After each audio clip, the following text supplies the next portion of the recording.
Thanks for checking out this show review. So this is for the show that started in 2016 and ended in 2019, but is being resurrected by Shudder in 2021, and that show is Dragula. Now, think about RuPaul's Drag Race if you've ever seen that, but put in glamour, filth, and horror as the main aspects of it, and that is what it is. I'm especially into the horror aspect of it. Really enjoyed this show, actually, and I'm going to go through and talk about it. I'm not going to give any spoilers, so don't worry. I'm not going to tell you who wins what season or anything like that. I'm just going to tell you my feelings on the show overall. Good things, bad things. Obviously, overall, I really do enjoy it. It's a lot of fun. And I will be very much looking forward to season 4, which starts on Shudder October 19th, which I believe they'll be releasing one episode per week at that point. So this review is for seasons 1, 2, and 3, as well as a special, which was a Halloween special that was put up, I think, last year or earlier. Yeah, last year by Shudder.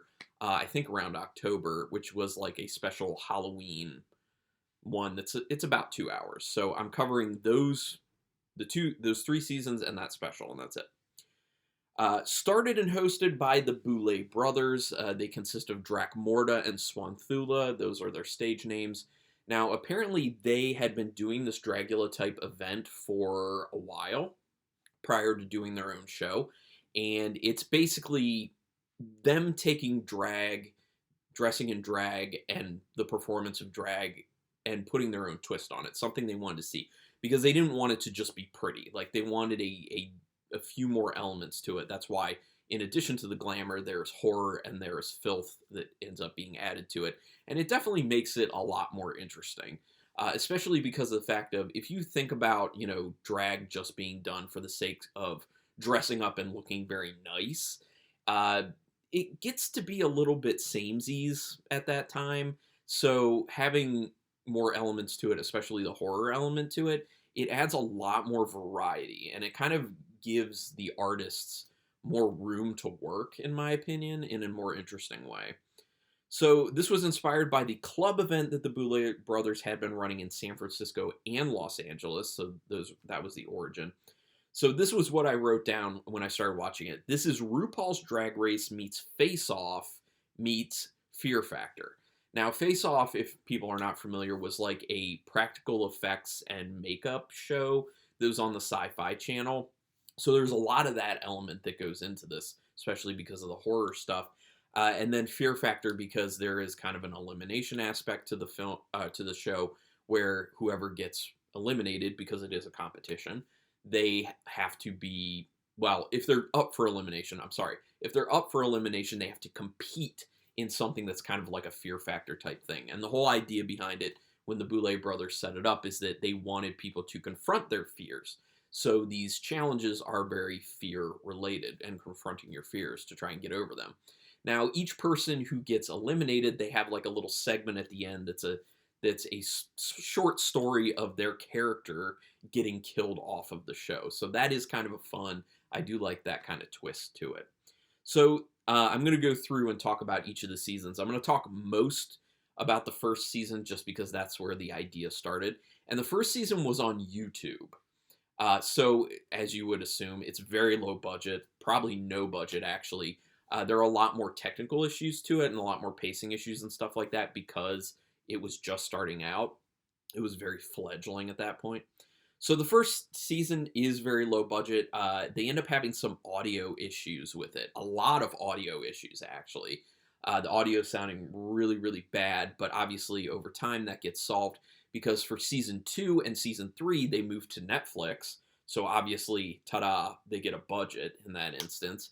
And then obviously for the special that they did and for what will be season 4, they are getting some money from Shudder.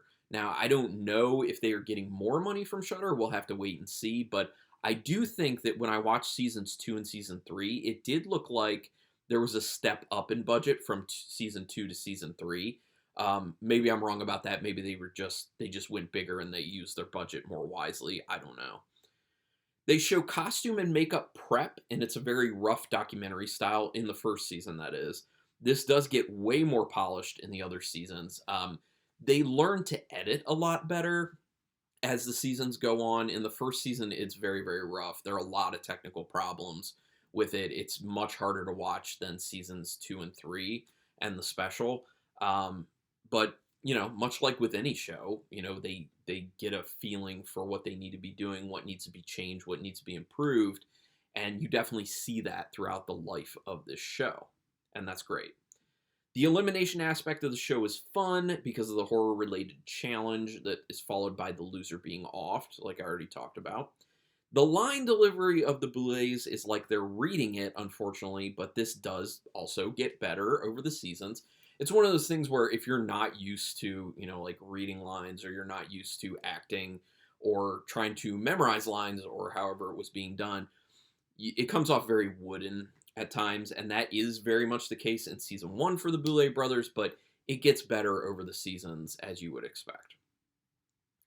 The camera work is rough, and the cuts are odd a lot of the time. That's in season 1 specifically. Now, I will say that going forward, there are some things, some choices that they make in seasons 2 and 3 and the special that you're kind of like, this seems a little bit weird. I don't know why they're choosing to do this.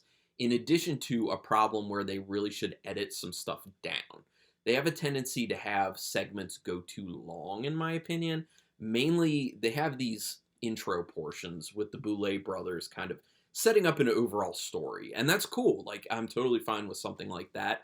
The problem is all of those segments feel like they go on way too long.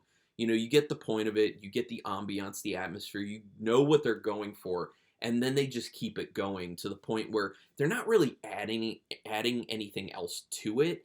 It's just more of the same. So they really should edit stuff down. The other thing is they end up having some challenges where people have to lip sync. And in certain ones, they play an entire song of someone lip syncing, which isn't necessarily a problem if they're kind of intercutting it, where it's like showing, you know, all the different people, but they just each do like a line or something like that. But they do this thing where they'll be like, okay, this group, they show them perform the entire song. Then this group, they show them perform the entire song, which is the exact same song that you just heard. And it just gets redundant. So they do have some of those things that happen in the show that you're just like, I wish they would have done this differently, or I wish they would have cut it down, or just cut it differently. Episode 4 within season 1. This is very specific to episode 1. That feels like they kind of ran out of ideas at that point, but that was kind of like just one hiccup, because at that point I was like, when it happened, I'm like, oh man, this seems very out of place, and like they ran out of ideas. I wonder what the rest of the show is going to be like. But it seems like they moved past that, and they started having a lot more better ideas at that point. So it ended up not being an issue going forward, and actually I was consistently pretty happy and surprised with the ideas that they had for the specific challenges and the looks that they were putting together. So pretty good. Certain segments go on too long, especially the judging portion. This is an overall problem throughout all of the seasons. Yeah, the judging portions are by far the toughest to sit through, because they talk about the same things over and over and over again, and it just goes on too long. They needed to cut it down and be more succinct with what they're giving. This just becomes an editing problem, in my opinion. And it is kind of funny because there's one season, I think it's season 2, where they're saying to one specific character or one specific performer that they want them to edit when they're doing their performance. And you're like, you need to edit down a lot more because it's too long, it's too much. And I was just like, take your own advice, because the show could use a lot of editing. Okay, maybe not a lot, but it could definitely use some extra editing. The season 1 finale is insanely boring for a very long portion. It's way too much talking and not much substance.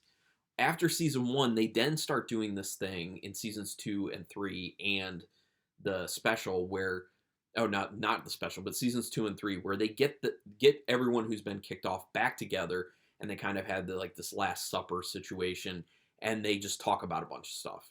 It's like a reunion episode, but not where you would assume it would be, because most of those reunion episodes are after the show is over. It's the episode before the finale. So it kind of, in my opinion, really messes up the flow of it. And a lot of the times they make it like its own length. It's about 40 minutes or so, and it's just too long for what it is. Uh, just because people kind of rehash some of the same stuff you've already seen throughout the season, and it just seems like a time waster. Not a big fan of that. When it did move to Netflix for season 2, the budget was way up, which fixed audio, visual, and some episode formatting issues. So, like I said, they just kept evolving with the show, which is great. They waste no time airing all of the dirty laundry in season 2. That's the thing. Like season 1, when it was on YouTube, there really wasn't much of any like bickering or dirty laundry or anything. No real conflicts amongst contestants. But as soon as it moved to season 2 on Netflix, drama. Like drama blew up, and it was immediate for the most part.